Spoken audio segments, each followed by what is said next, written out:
తూర్పు కొండ మీద ఒక కాలు, పడమటి కొండ మీద ఈయన ఎంత దూరం వ్యాపించాలంటే ఈయన కాంతి ఎంత దూరం వ్యాపిస్తే అంత దూరం అన్నమాట లెక్క. అటో కాలు ఇటో కాలు పెట్టి విద్య నేర్పమన్నాడు. అప్పుడు హనుమంతుని యొక్క విశ్వరూపం ఎలా ఉందంటే, మునుహరి త్రివిక్రముని గతి కనిపించిన ఎట్టులు ఊర్ధ్వకర్పరమెల్లన్ తనమయమై నిండిన మునుహరి త్రివిక్రముని గతి కనిపించిన ఎట్టులు ఊర్ధ్వకర్పరమెల్లన్ తనమయమై నిండిన ఈ హనుమత్కపి చూచి వెరచే అఖిల జగంబుల్. ఈ హనుమత్కపి చూచి వెరచే అఖిల జగంబుల్. వామనుడు త్రివిక్రముడు ఎలా అయ్యాడండి? చిన్నప్పుడు ఇంతే ఉన్నాడు కదా ఆయన వచ్చినప్పుడు, బలిచక్రవర్తి దగ్గరికి వచ్చినప్పుడు.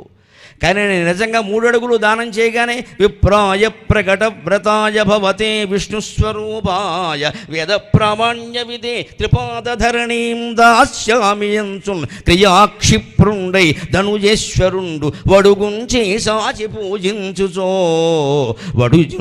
సాచి పూజించి బ్రహ్మప్రీతం అని ధారవోసే భువనంబు ఆశ్చర్యమున్ పొందగన్. ఆ బలిచక్రవర్తి ఎంత అదృష్టవంతుడో కానీ భార్య వింధ్యావళీదేవి కలశంలో ఉదకం పోస్తూ ఉండగా వామనమూర్తి యొక్క పాదాలు గడిగి 3 అడుగుల నేల నీకు దానమిస్తున్నాను అన్నాడు. వెంటనే ఆ 3 అడుగులు ఏమిటో చూపించాడు. ఇంతింతై వటుడింతయై మరియు దానంతై నభో వీధి పైనంతై తోయద మండలగ్రమున కల్లంతై ప్రభారాశి పైనంతై చంద్రునిగంతయై ధ్రువుని పైనంతై మహర్వాటి పైనంతై సత్యపదోన్నతుండగుచు బ్రహ్మాండాంత సంవర్ధియై. అద్భుతంగా విక్రమించాడు. ఈ పోతన గారు రాసిన ఈ పద్యంలో విశేషం ఏమిటో తెలుసా? చంద్రమండల యాత్ర చేసినప్పుడు, అంతరిక్ష యాత్ర చేసినప్పుడు, అనేక గ్రహాల మీదకి వెళ్ళినప్పుడు ఆ మార్గాన్ని నాసా కేంద్రం వాళ్ళు ఎలా వర్ణించారో అలాగే మన వ్యాస భాగవతంలో వామన చరిత్రలో 5000 ఏళ్ల క్రితం వర్ణింపబడింది. That is India. తోయద మండలం, ఆ పైన చంద్రుడు, ఆ పైన నక్షత్రాలు, ఆ పైన ఇతర మండలాలు. ఇవి 5000. పోతన గారు చెప్పడం కాదు, పోతన గారు 15వ శతాబ్ది, వ్యాసుడు 5000 ఏళ్ల క్రితం చెప్పాడు. వ్యాస భాగవతంలో ఉన్న విషయాన్ని కదా పోతన గారు చెప్పింది. అంచేత పోతన గారి కాలం మనం లెక్కలోకి తీసుకోకూడదు, వ్యాసుని కాలం. 5000 ఏళ్ల క్రితం ఎలా చెప్పాడు? ఇవాళ మొత్తం అంతరిక్ష యాత్ర చేసిన వాళ్ళందరూ ఇలాగే ఉన్నాయని ఎందుకు చెబుతున్నారు? అంచేత ఖచ్చితంగా భారతీయ ఋషులు గొట్టాలు, గొడుగులు, ప్రయోగశాలలు వాళ్ళేదమ్మా, వాళ్ళు యాగశాలల్లో ఉన్నారు, యోగశాలల్లో ఉన్నారు. తపోమయమైన దృష్టితో 14 లోకాల రహస్యాలు గ్రహించారు. నా జాతికి నమస్కారం, నా ఋషి పరంపరకి నమస్కారం. ఆ ఋషుల చరిత్రలు పిల్లలకి చెప్పాలి. కశ్యప, అత్రి, జమదగ్గిన, భరద్వాజ, వశిష్ఠ, విశ్వామిత్రాదుల చరిత్రలు చెప్పాలి. నేను ఇదివరకే భీమవరంలో ఒక్కొక్క ఋషి గురించి 2-3 రోజులు చొప్పున వరుసగా 7 ఋషుల గురించి మాట్లాడాను. శ్రీ గరికిపాటి నరసింహరావు అఫీషియల్ యూట్యూబ్లో దొరుకుతున్నాయి. ఆ చరిత్రలు విని పిల్లలకి చెప్పండి. పిల్లలకి చెప్పదగిన విషయాలే చెప్పాను. ఆ ఋషుల జీవితాలు, వాళ్ళ భార్యలెవరు, పిల్లలెవరు, వాళ్ళ కొడుకులెవరు, కోడళ్ళెవరు, వాళ్ళు పడిన కష్టాలేమిటి, నష్టాలేమిటి, వారిలోనే మళ్ళీ రాగద్వేషాలు ఎలా వచ్చాయి, ఎలా పోగొట్టుకున్నారు, ఆ ప్రయత్నం ఏమిటి, ఇదంతా ఋషి జీవిత చరిత్రలో ఉంటుంది. చెప్పగలిగామంటే మహానుభావులు సద్గురు శివానందమూర్తి గారి దయ. వారు 50 మంది ఋషుల జీవిత చరిత్రలే 2 సంపుటాలుగా పుస్తకం వేశారు. ముందు అది చదవండి. మహర్షుల జీవిత చరిత్రలో అని 2 సంపుటాలు వేశారు. ఒక్కొక్క సంపుటంలో 25 మంది మహర్షులు వాళ్ళ బొమ్మలతో సహా ఒక చిత్రకారుల చేత బొమ్మలు వేయించారు. వశిష్ఠుడు ఎలా ఉంటాడు, గౌతముడు ఎలా ఉంటాడు మనకు తెలుసా?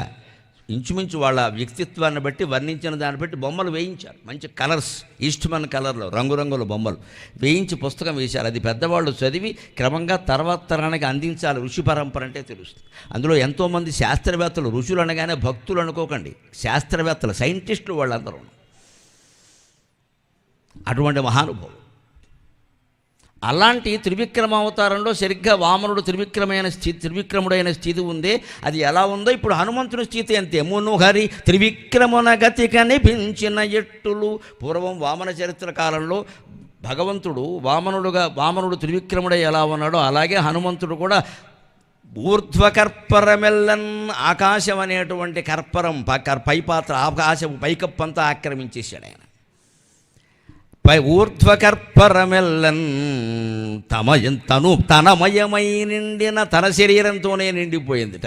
ఈ హనుమంతుడైనటువంటి కపిని ఇక్కడ విష్ణువుతో ఎందుకు పోలుస్తున్నా అంటే విష్ణు సహస్రంలో కూడా హనుమంతుడు విష్ణువు యొక్క అవతారమే అంశే అని ఉంది. ఉత్తరో గోపతిర్గోప్తా జ్ఞానగమ్య పురాతనక శరీరభూత భృద్భోక్త కపీంద్రో భూరుదక్షిణక. శరీరభూత భృద్భోక్త కపీంద్రో భూరుదక్షిణక. విష్ణు సహస్రంలో కపీంద్రుడు ఎవరండి? హనుమంతుడే. ఆ హనుమంతుడిని విష్ణు భక్తుడు రామభక్తుడుగా కాదు, సాక్షాత్ విష్ణువుగానే భావించి వ్యాసుడు విష్ణు సహస్రంలో 1000 నామాల్లో కొన్ని నామాలు కపీశ్వరగా కపీంద్రగా అని ఆయన కేటాయించాడు. అంచేత ఉత్తరో గోపతిర్గోప్తా జ్ఞానగమ్య పురాతనక శరీరభూత భృద్భోక్త కపీంద్రో భూరుదక్షిణక. కపీంద్రక అంటే అక్కడ హనుమంతుడే. అంచేత ఆ హనుమంతుడే విష్ణువంశీ అయినటువంటి సమస్త దేవతాంశ కలిగిన హనుమంతుడే ఇక్కడ త్రివిక్రమణ రూపం ధరించాడు. తనమయమై నిండిన ఈ హనుమత్ కపి చూచి వెరచెను అఖిల జగంబుల్. అన్ని జగాలు భయపడిపోయాట. అయ్య బాబోయ్, అంత దూరం వెళ్ళి విద్య నేర్చుకోవడమా? అటో కాలు ఇటో కాలు పెడతాడా? అదో ఊరికే చేను దగ్గర ఏదైనా బోధ ఉంటే యువతల గట్టు మీద అవతల గట్టు మీద కాలు పెట్టాలంటే చచ్చిపోతున్నామే, కాలేమవుతుందో అని అటువంటిది తూర్పు కొండ మీద ఒక కాలు పడమటి కొండ మీద ఒక కాలు పెట్టి విద్యాభ్యాసం చేయడమా అని ఆశ్చర్యపోతున్నారు. ఇక్కడ కంకంటి పాపరాజు గారు మన విద్యార్థులకు చొరక ఇస్తున్నాడు. హనుమంతుడు ఎలా నేర్చుకున్నాడో గమనించండియా. మీరు ఎలా నేర్చుకుంటున్నారో చూడండి. కుడిచి చల్లని నీడల గురుచుండి గురువు చెప్పిన చదువరి ధరవడుగులు. కుడిచి చల్లని నీడల గురుచుండి గురువు చెప్పిన చదువరి ధరవడుగులు. నిరశనుండై పరశుచు నింగి కరకుటెండకు సహించి చదివెను ఈతండు ఘనుడు. మన విద్యార్థుల పరిస్థితి వేళ ఎలా ఉందండి? AC class, AC hostel, AC bus, చివరికి మిగిలేది గోసి.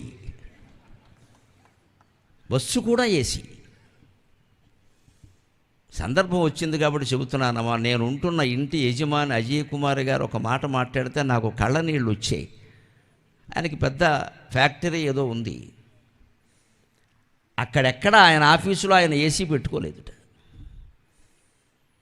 ఇంట్లో కూడా ఆయన ఆ పడుకునే గదిలోనో మేము ఉండే గదిలోనో ఆ పైన ఒకటి పెట్టారు. కింద వంటింట్లోనూ హాల్లోనూ లేదు.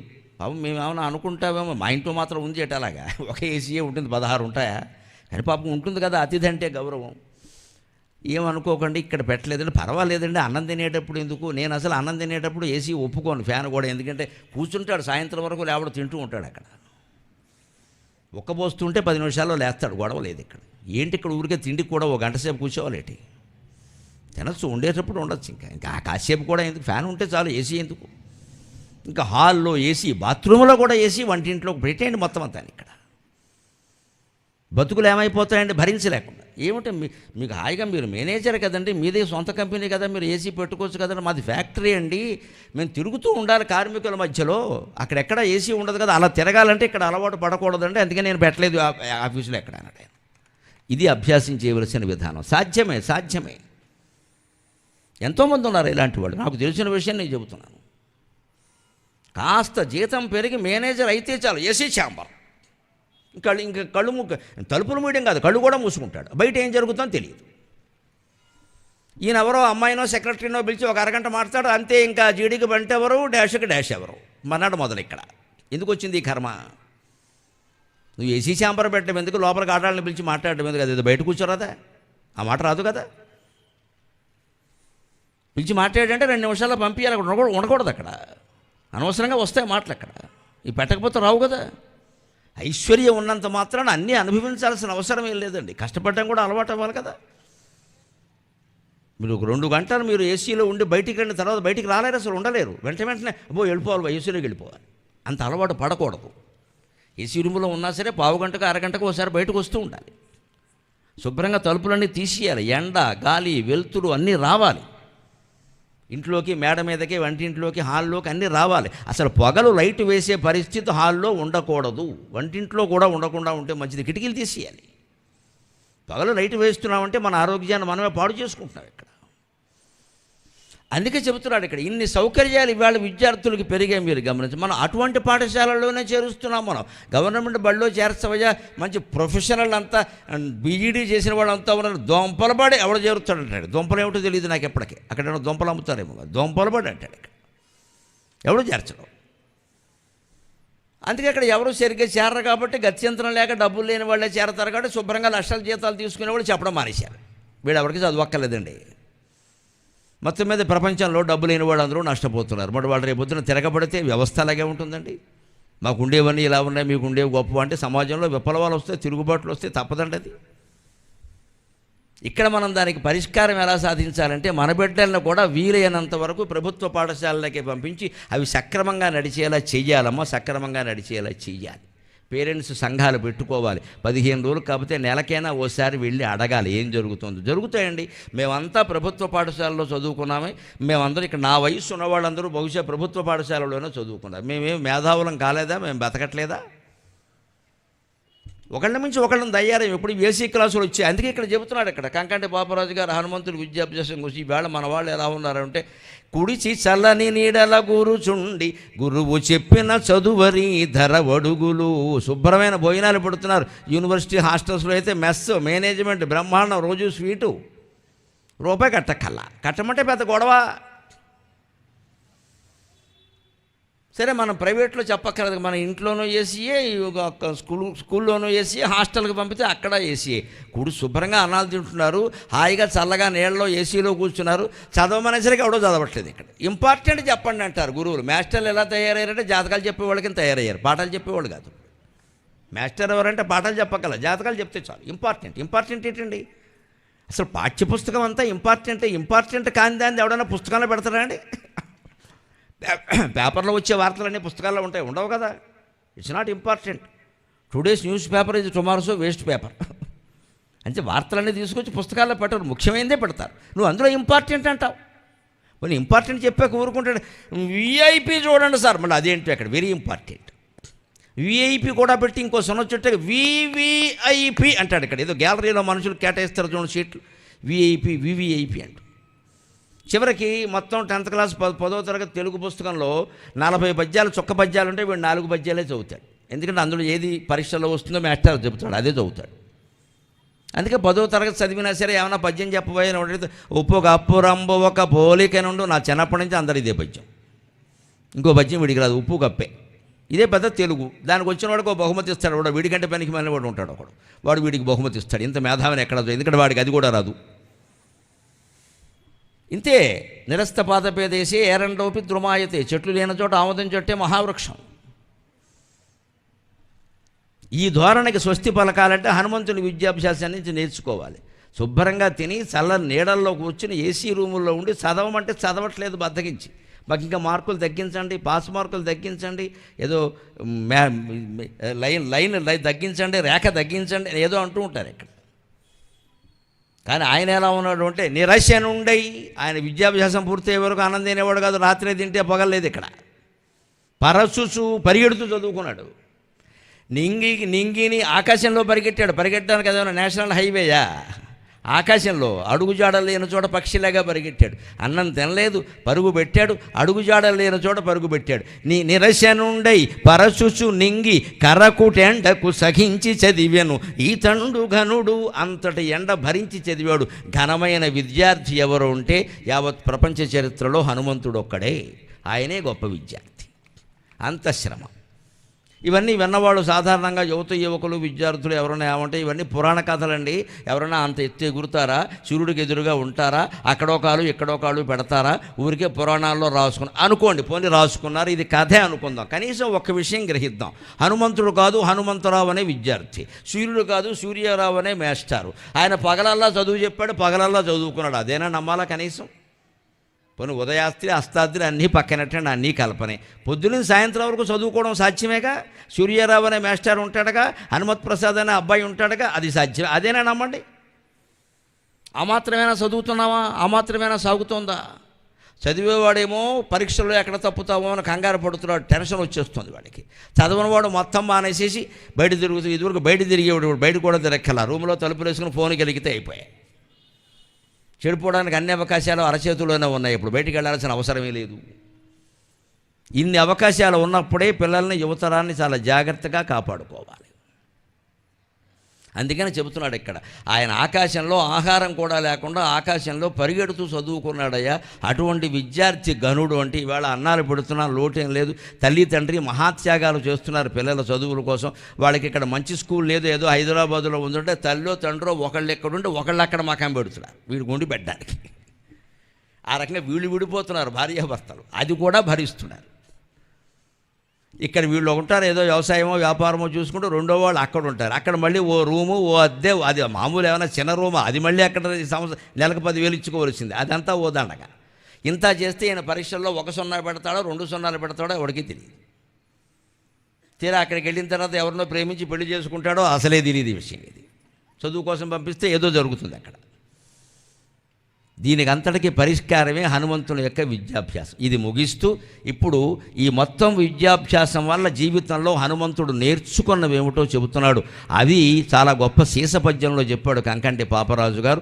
ఆ పద్యం చాలా ప్రత్యేకమైనది. మనిషి అన్నవాడు ఆడైనా మొగైనా ఏ లక్షణాలు కలిగి ఉండాలో ఆ పద్యంలో ఉంటుంది. శ్రద్ధగా విందాం మనం. వైరాగ్యమహిమకి వడుగు నివాసంబు వినయంబునకు నీతడునికి పట్టు శమదమోన్నతులకి చతురుడాధారంబు దాక్షిణ్యమునకు ఈతండు చోటు సౌశీల్యమునకి శాంతిశాలి బిడారు పరహిత క్రియకు ఈ ప్రసన్నుడిక్కా విక్రమస్ఫురణకి వీరవరుడు ఠావు గంభీర గరిమకు ఈ ఘనుడు ప్రాపు బ్రహ్మ విద్యకు ఈ మేటి పట్టుగొమ్మ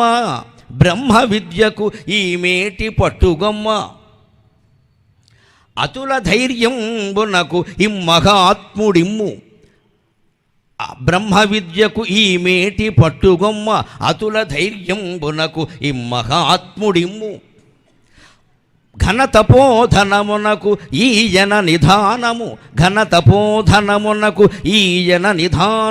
అతుల ధైర్యమునకు ఇమ్మహాత్ముడిమ్ము రామ నీ భక్తికి ఈ పుణ్యరాశి నెలవో. చదువు ద్వారా విద్యార్థులు ఆడవాళ్ళైనా మగవాళ్ళైనా మనిషి సంపూర్ణంగా పొందవలసిన లక్షణాలు 12 చెప్పాడు ఇక్కడ. ఈ 12 పొందితే ద్వాదశాదిత్యులాగా ప్రకాశిస్తారు మనుషులు, అనుమానం ఎలా. అందులో మొట్టమొదట ఏం చెప్పాడంటే వైరాగ్య మహిమకి వటువు నివాసంబు. హనుమంతుడికి ఉన్న వైరాగ్యం మరెవరికీ లేదు. అందుకనే ఆయన ఏ పని చేసినా ఫలితాన్ని ఆశించాల. వైరాగ్యం అంటే ఉన్నవన్నీ వదిలేయడం కాదండి, ఉన్నదాంతో సంతృప్తిగా ఉండడం. అది ఉండలేమా? అన్నీ వీధిలో బారేయమని ఎవడూ చెప్పలేదు. ఎలా బారేస్తే సంసారం ఎలాగా? ఉన్నదాంతో సంతృప్తిగా ఉండు, అదే వైరాగ్యం.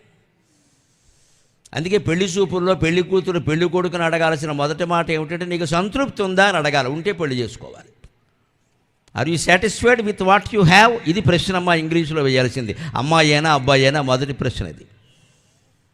నీకు సంతృప్తి ఉందా? Are you satisfied with what you have? నీ ఉద్యోగంతో నువ్వు సంతోషంగా ఉన్నావా? నీ జీతంతో నువ్వు సంతృప్తిగా ఉన్నావా అని అడగాలి. అబ్బాయి మనం అలా అడగం కదా. జీతం ఎంత అనగానే ఏదో 20